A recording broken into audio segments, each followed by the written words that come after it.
할렐루야. 오늘은 요한일서 5장 말씀을 읽으면서 은혜 받은 것이 많아서 한번 정리하면서 함께 은혜를 다시 한번 생각해 보려고 합니다. 요한일서 5장 말씀인데요. 잠시 듣는 것을 멈추시고 한번 읽어보신 후에 들으시면 더 은혜가 될 것이라고 생각합니다. 제가 읽어드리면 좋겠지만 시간 절약을 위해서 여러분들이 한번 읽어보시면 좋겠어요. 성경책 5장, 요한일서 5장 보면 세상을 이기는 믿음 이렇게 나오는데요. 한번 보시면 하나님께서 사랑이시잖아요. 하나님은 사랑이신데 우리 하나님께서 사랑으로 예수 그리스도를 낳으셨죠.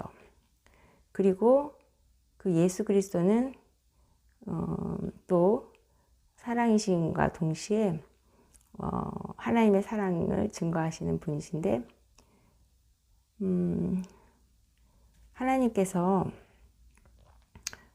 우리를 낳았다고 말씀하시잖아요. 그것처럼 하나님께로부터 난 자, 즉 우리들이죠. 우리가 또 하나님께서 낳으신 예수를 사랑한다면은 우리는 하나님께 속한 자라고 말씀하고 계십니다. 그리고 하나님을 사랑한다는 것은 무엇이냐면 바로 하나님이 말씀하시는 계명을 지키는 것, 그걸 말씀하고 계시고요. 그 계명이 무거운 것이 아니다. 가벼운 것이라고 말씀하고 있죠. 그래서 계명을 못 지키겠다, 너무 어렵다 그렇게 하는 것은 사실이 아니죠. 그래서 하나님께로부터 난 자는 바로 믿음을 갖게 되는데 어떤 믿음이냐면 예수님이 바로 하나님의 아들로 이 땅에 오셨다는 것이에요.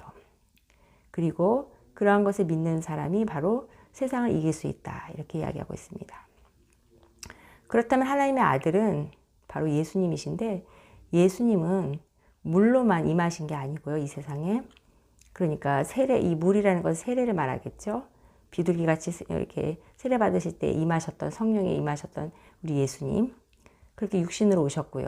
근데 물로만 오신 게 아니고 물과 피로 임하셨다고 말씀하고 계십니다. 그래서 요한일서 5장 6절을 잘 눈여겨보시면 여긴 중요하니까 제가 읽어드릴게요.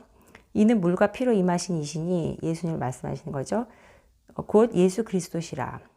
물로만이 아니요 물과 피로 임하셨고 증언하는 이는 성령이시니 성령은 진리이니라. 그러니까 예수님은 물과 피로 임하셨고 이 땅에 바로 이것을 증언하시는 분이 성령이시라고 하시면서 물과 피와 성령은 바로 하나라고 말씀하고 계십니다. 그래서 이 말씀을 보시면 여러분 물과 피 하면은 생각나는 성경 말씀 있지 않아요? 저는 요한복음 19장 말씀 34절 말씀이 생각났는데요. 바로 예수님께서 십자가 달려 돌아가시는 장면인데 거기를 한번 제가 읽어보면요. 34절 35절 요한복음 19장 34절 35절에는 그중 한 군인이 창으로 옆구리를 찌르니 곧 피와 물이 나오더라. 이를 본 자가 증언하였으니 그 증인이 참이라. 그가 자기의 말하는 것이 참인 줄 알고 너희로 믿게 하려 함이니라. 아멘. 이렇게 말씀하셨는데요. 이것은 무엇을 말하냐면 예수님께서 돌아가실 때 물과 피를 흘리셨다는 것, 그것은 정말 우리의 육체의 몸으로 오셨다는 것을 말씀하고 계시죠. 그래서 정말 예수님이 육체의 몸을 입고 오지 않았다는 그러한 어떤 잘못된 것을 가르치는 거짓 선지자들의 이단의 이야기를 배척하면서 예수님은 온전한 우리의 몸으로 똑같이 우리가 고통을 당하는 그런 육신으로 오셨다는 것이고 그거와 동일하게 또 마찬가지로 하나님의 아들로 이 땅에 오셨다는 것을 말씀하고 계십니다. 그래서 이 요한일서의 말씀도 너무 중요하고 요한복음에 연결돼서 보시면 더 은혜가 되실 것이라고 생각합니다. 즉 하나님의 아들은 예수 그리스도시고 예수 그리스도가 바로 생명이 있으시잖아요. 그래서 예수님이 우리에게 영생을 주시기 위해서 물과 피를 다 쏟으시고 그러한 것을 성령이 증언하고 계시죠. 그래서 다시 말씀드리면 예수님은 하나님의 아들이시고 하나님의 아들이면서 생명을 가지고 계시죠. 그래서 우리도 예수님을 믿으면 우리 안에 예수님이 거하시면서 생명을 가지고 계시기 때문에 우리로 하여금 영생을 얻게 하신다고 하십니다.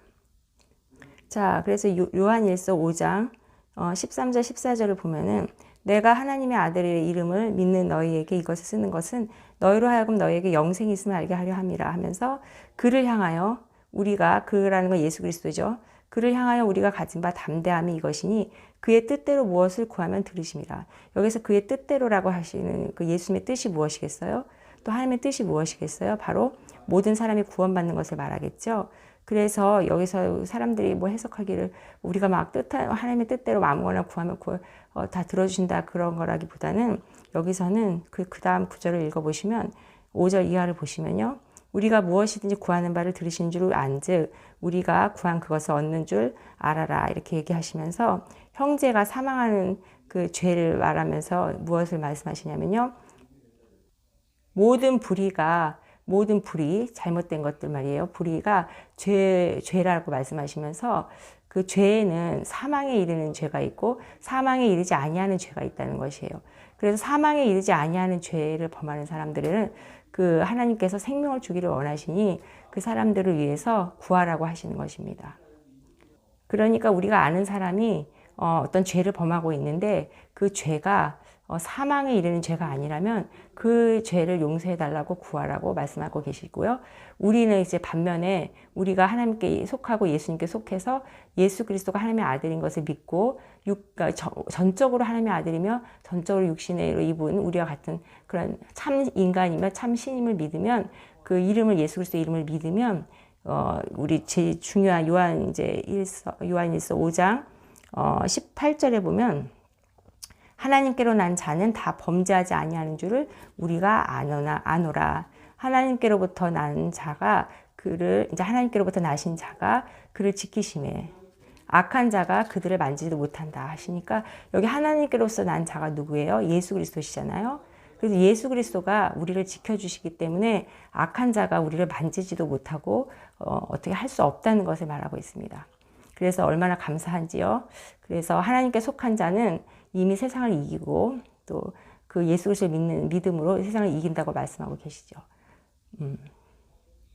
그러니까 하나님께 속한 자가 있고요. 그리고 세상은 악에 속해 있어요. 그래서 그것을 대비해서 보시고요. 예수님은 바로 참 하나님이시며 참 생명이심을 잊지 말아야 하겠습니다. 자, 마지막으로 이제 정리하면요. 20절 보면 또 아는 것은 하나님의 아들이 이르러 우리에게 지각을 주사 우리로 참된 자를 알게 하신 것과 또한 우리가 참된 자 곧 그의 아들 예수 그리스도 안에 있는 것이니 그는 참 하나님이시오 영생이시니라 이렇게 말씀하고 계세요. 그래서 예수 그리스도는 우리의 참 생명이시며 참 하나님이심을 잊지 마시고요.